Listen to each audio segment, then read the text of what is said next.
Have you ever wondered where it all began? Not just the universe, the stars, the earth, but us. Where did we come from? It's one of the oldest, most profound questions humanity has ever asked. And for billions of people, the answer lies in a story, an ancient narrative that has shaped civilizations. Let's journey back to the very beginning, to the dawn of humanity, as told in the book of Genesis. Imagine a world, pristine and perfect. The sun casts its first golden rays over lush green landscapes. The rivers flow with crystal clear water. The air is filled with the songs of birds and the buzz of life. It's a masterpiece, a divine work of art. But the artist, God, felt something was missing. Amidst all this splendor, there was no one to appreciate it, no one to care for it, no one to reflect the Creator's own image. So, God knelt down.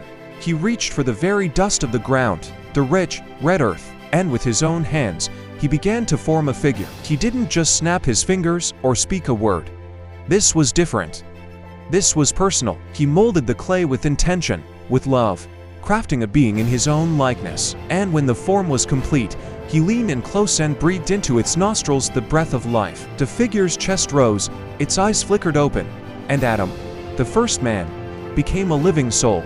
Can you imagine that moment? To be brought into existence not by chance, but by the very breath of God. Adam found himself in paradise, the Garden of Eden, a place of unimaginable beauty and abundance. God gave him a purpose, a responsibility. He was to be the steward of this new world, and his first task was a fascinating one. God brought before Adam every living creature of the field and every bird of the air, lions, eagles, dolphins, elephants, an endless parade of life. And Adam's job, to name them.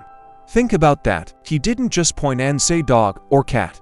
In ancient thought, to name something was to understand its essence, its very nature. Adam was tasked with observing, understanding, and defining the world around him. He was the first biologist, the first poet, the first to put language to the wonder of creation. But as Adam walked through the garden, naming the pairs of animals, a profound sense of solitude began to settle in. For every beast, there was a mate. For every bird, a partner.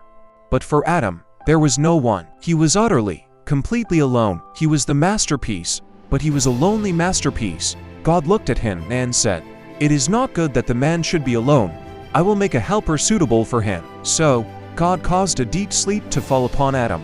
And while he slept, God performed the first surgery. He took one of Adam's ribs from his side and closed up the place with flesh, and from that rib, he fashioned a woman. He didn't go back to the dust of the ground. No, he made the woman from the man. This wasn't about hierarchy. It was about connection, about unity. She was taken from his side, to be his equal, to stand beside him, not beneath his feet or above his head.